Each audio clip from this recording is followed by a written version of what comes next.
Hello, welcome to Chem Education. So in this video, we are going to complete 6 MCQs related to atomic structure. Okay, which is very important for UPPGT chemistry क्योंकि questions MCQ आप जितने ज़्यादा करोगे तो आप prepare होंगे exam के लिए। ये प्रीवियस ईयर क्वेश्चंस नहीं है, सारे न्यू क्वेश्चंस है जिससे आपके कंसेप्ट भी क्लियर होंगे। तो ऐसे ही हम छोटे छोटे क्लिप्स लेके आएंगे जिसमें हम बहुत सारे क्वेश्चंस करेंगे। Okay, so let's start it.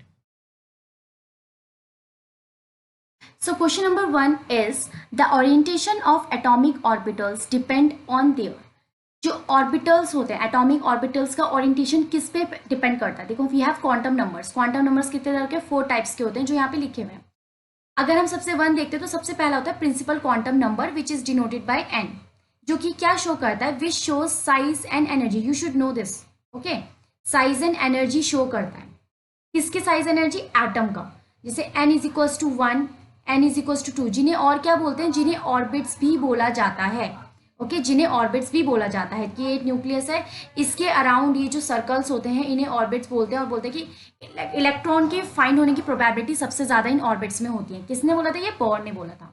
Okay, अब नेक्स्ट हमारे पास है azimuthal quantum number which is denoted by L. ये क्या शो करता है, ये बताता है हमें shape of subshell, shape of subshells. Okay, अब एल क्या होते हैं, जो हम देखते हैं कि एस पी डी एफ ये सब क्या होते हैं, शेल्स होते हैं, सब शेल्स होते हैं, और जिन्हें कौन डिनोट करते हैं, एल डिनोट करता है। ठीक है, नेक्स्ट हमारे पास आता है magnetic quantum number which is denoted by m l, और we can say M.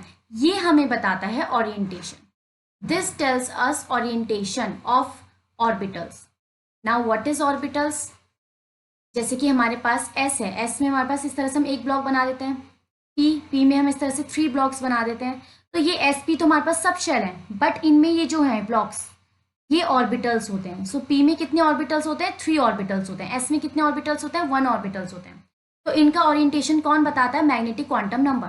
Now spin quantum number is denoted bye s, जो हमें क्या बताता है, इलेक्ट्रॉन को स्पिन बताता है, जिसे हम बोलते हैं कि इलेक्ट्रॉन का स्पिन +½ भी होता है और -½ भी होता है। ठीक है, सो हमारे पास यहाँ पे क्या बताना है, ओरिएंटेशन ऑफ एटॉमिक ऑर्बिटल। तो आंसर हमारे पास क्या हो जाएगा, option number B is the correct option. Okay, next question is maximum number of electrons in a subshell. अभी हमने पढ़ा सबशेल क्या होते हैं, जो हमारे पास एल होते हैं। अब सबशेल में कितने इलेक्ट्रॉन्स आ जाएंगे उसका जर्नल फॉर्मूला आपको बताना है। जैसे कि हमें पता है जब एल इज इक्वल्स टू 0 होता है, दैट इज एस, एस में कितने ब्लॉक्स होते हैं, 1 ब्लॉक्स होते हैं। कितने इलेक्ट्रॉन आ सकते हैं, 2 इलेक्ट्रॉन आ सकते हैं। यही हम बात करते हैं जब एल इज इक्वल्स टू 1 होगा तो क्या होगा, यहाँ पे पी में कितने ऑर्बिटल्स होते हैं, 3 ऑर्बिटल्स होते हैं। पर ऑर्बिटल में 2 इलेक्ट्रॉन्स आते हैं, तो 3 में कितने आएंगे, 6। यहीं पे L इज इक्वल्स टू 2 होगा तो क्या होगा, डी में कितने ऑर्बिटल्स होते हैं, 5 ऑर्बिटल्स होते हैं। ओके, सो यहाँ पे कितने आ सकते हैं, 10। तो इसके लिए आपको जर्नल फॉर्मूला बताना है। तो इसके लिए जो जर्नल फॉर्मूला होता है वो option number A, that is 4l+2 होता है। अगर आपको निकालना है तो देखो हम बात करते हैं, अगर L is equals to 0, that is अगर S होगा तो देखो क्या होगा, 4 × 0 + 2 दैट इज 2। 2 ही तो इलेक्ट्रॉन्स आ सकते हैं, देखो 2 ही है। नेक्स्ट अगर आप कहते हो L इज इक्वल्स टू 1 रखो तो क्या है, P, तो L की जगह मैं 1 रखूंगी तो 4 + 2 क्या आ जाएगा, 6। तो ये भी सही है। दैट मीन्स जो जनरल फॉर्मूला होता है वो क्या होता है, 4l+2। That means option number A is the correct option. Next is how many orbitals can have the following set of quantum numbers, n is equals to 3, L is equals to 1 and ml is equals to 0। Okay, so n is equals to 3 रखना है, मतलब जो हमारे पास principal quantum number है, that means जो हमारे पास orbit है वो क्या होनी चाहिए, 3 होनी चाहिए। अब 3 में कौन कौन सी ऑर्बिट होती है, 3s हो सकता है, 3p हो सकता है और 3d हो सकता है, 3f नहीं होता है। ओके, नेक्स्ट बोला कि L इज इक्वल्स टू 1 होना चाहिए। अब L इज इक्वल्स टू 1 कब होता है, जब हमारे पास सबशेल p होता है। दैट मीन्स ये तो कैंसिल आउट हो गए, तो हमारे पास 3p को हमें देखना है। उसके बाद बोला ml इज इक्वल्स टू 0। अगर मैं 3p के ऑर्बिटल्स बनाऊंगी तो वो क्या बनेंगे, 0 +1 -1। तो इसमें बोला गया है कि how many orbitals can have, कितने ऑर्बिटल्स में ये कॉन्फ़िगरेशन होगा। तो सिर्फ और सिर्फ किस में होगा, एक ही में होगा, वो भी क्या होगा, ये वाला। ठीक है, क्योंकि देख लो इसमें अगर मैं इसमें बात करूँ n इज इक्वल्स टू क्या है, 3p में अगर मैं बात करूँ तो n इज इक्वल्स टू क्या है, 3, L इज इक्वल्स टू क्या है, 1। ठीक है, p भी 1 है, और यहाँ पे 0 क्या है, जो हमें शो करता है, ये क्या शो करता है, ऑर्बिटल्स। ओके, तो ये हमारे पास 0 है, दैट मीन्स कितने हो सकते हैं, ओनली 1 हो सकता है। That means option number B is the correct option. Now question number 4 is number of unpaired electrons in N2 positive. See अगर आपको कभी भी मॉलिक्यूल के बारे में बात करनी होती है, मॉलिक्यूल के कुछ भी निकालना होता है, तो हमेशा MOT अप्लाई करोगे, ठीक है। अगर एटम होता तो इलेक्ट्रॉनिक कॉन्फ़िगरेशन देखते, बट यहाँ पे हमारे पास मॉलिक्यूल है तो हम मॉलिकुलर ऑर्बिटल थ्योरी से निकालेंगे, उसका कॉन्फ़िगरेशन देखेंगे। तो अगर MOT की बात करें तो यहाँ पे क्या है हमारे पास, तो यहाँ पे कैसा होगा, अगर हम देखें नाइट्रोजन में 7 इलेक्ट्रॉन्स होते हैं, कितने नाइट्रोजन है 2, प्लस मीन्स 1 इलेक्ट्रॉन लूज हो गया, दैट मीन्स कितने हो गए 13 इलेक्ट्रॉन्स हो गए। तो MOT का जो कॉन्फ़िगरेशन आएगा, तो कॉन्फ़िगरेशन क्या होगा, sigma 1s, sigma star 1s, sigma 2s, sigma star 2s, sigma 2pz and pi 2px, और इनकी दोनों की एनर्जी क्या होती है, सेम होती है, पाई 2py। तो अब जब हम यहाँ पे इलेक्ट्रॉन फिल करेंगे तो एस एक ऑर्बिटल है, कितने इलेक्ट्रॉन जाएंगे 2, ओके। इसमें भी 2 2 2 एंड 2, कितने हो गए 1 2 3 4 5 6 7 8 9 10। नाउ अब यहाँ पे इससे पहले सिंगली फिल्ड होते हैं, देन डबल फिल्ड होते हैं, तो ये हो गया, कितने हो गए 13 इलेक्ट्रॉन्स हो गए। अब अगर आप देखोगे तो यहाँ पे क्या पूछा, अनपेयर्ड इलेक्ट्रॉन, तो कितने अनपेयर्ड इलेक्ट्रॉन है, ये सब तो पेयर है, सिर्फ ये है जो अनपेयर्ड है, दैट मीन्स कितने अनपेयर्ड इलेक्ट्रॉन है 1, that means option number B is the correct option. The next question is question number 5th, the isotope deuterium of hydrogen has, पहले हम ड्यूटेरियम को देख लेते हैं। हाइड्रोजन के 3 आइसोटोप्स होते हैं, वन इज बोल सकते हैं या तो प्रोटियम बोल दो या हाइड्रोजन बोल दो, next deuterium and third one is ट्राइटेरियम।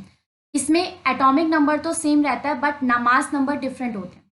तो अगर हम यहाँ पे बात करें तो जो हाइड्रोजन होता है उस पर 1 इलेक्ट्रॉन होते हैं, 1 प्रोटॉन होता है और न्यूट्रॉन एक भी नहीं होता है, 0 न्यूट्रॉन्स होते हैं। ड्यूटेरियम में हमारे पास 1 इलेक्ट्रॉन होते हैं, 1 प्रोटॉन होते हैं और 1 ही न्यूट्रॉन्स होते हैं। यही बात करें ट्राइटेरियम की तो इलेक्ट्रॉन 1 होते हैं, प्रोटॉन 1 होते हैं और ये न्यूट्रॉन्स कितने होते हैं 2 होते हैं, क्योंकि इलेक्ट्रॉन प्रोटॉन तो सेम ही रहने हैं ना, तो हमारे पास इसकी बात चल रही है। तो यहाँ पे क्या है, नो न्यूट्रॉन्स, नहीं न्यूट्रॉन्स तो 1 है, दैट मीन्स ऑप्शन नंबर 1 नहीं हो सकता। 1 न्यूट्रॉन 2 प्रोटॉन्स, नहीं, दोनों ही सब कुछ ही 1 है तो ये भी नहीं हो सकता। 1 इलेक्ट्रॉन 2 न्यूट्रॉन्स नहीं होगा, 1 प्रोटॉन एंड 1 न्यूट्रॉन, हाँ ये चीज सही है, that means option number 4 is the correct option. Next question is, in an alpha scattering experiment few alpha particle rebounded because, rebounded means वो बैक आ जाते हैं, ओके। अब जो अल्फा स्कैटरिंग पार्ट एक्सपेरिमेंट है वो किसका है, रदरफोर्ड का है। रदरफोर्ड एक्सपेरिमेंट है जिन्होंने अल्फा पार्टिकल्स की गोल्ड फॉइल में बम्बार्डमेंट कराई थी, ओके। सो रीजन क्या था, most of the space in atoms are occupied, नहीं एटम में most of the space unoccupied होती है, ठीक है। तो ये चीज गलत है क्योंकि एटम में इलेक्ट्रॉन सिर्फ कुछ पर्टिकुलर ऑर्बिट्स में घूमता है, कुछ डेफिनाइट ऑर्बिट्स में घूमता है। Positive charge of the atom atoms very little space, positive charge of the atom, जो पॉजिटिव चार्ज होता है एटम में बहुत छोटा स्पेस होता है, बिल्कुल सही बात है ये, क्योंकि जो न्यूक्लियस होता है बहुत ज्यादा स्मॉल होता है, जिसमें कौन होता है पॉजिटिव चार्ज होता है, okay.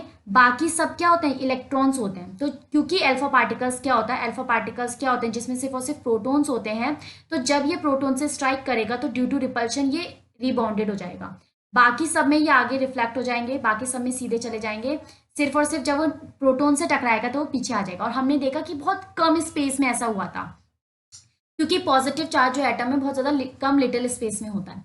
The mass of the atom is concentrated in the centre, mass में इसमें कोई बात नहीं चल रही है।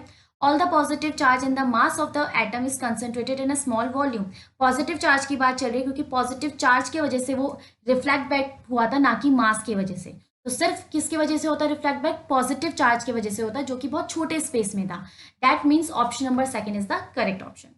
सो आज हमने 6 क्वेश्चन इसमें करे हैं स्ट्रक्चर ऑफ एटम के, फर्दर हम और भी क्वेश्चंस करेंगे ऐसे MCQ के। और अगर आपको ये वीडियो पसंद आई है तो do comment, like, subscribe and share. Thank you so much.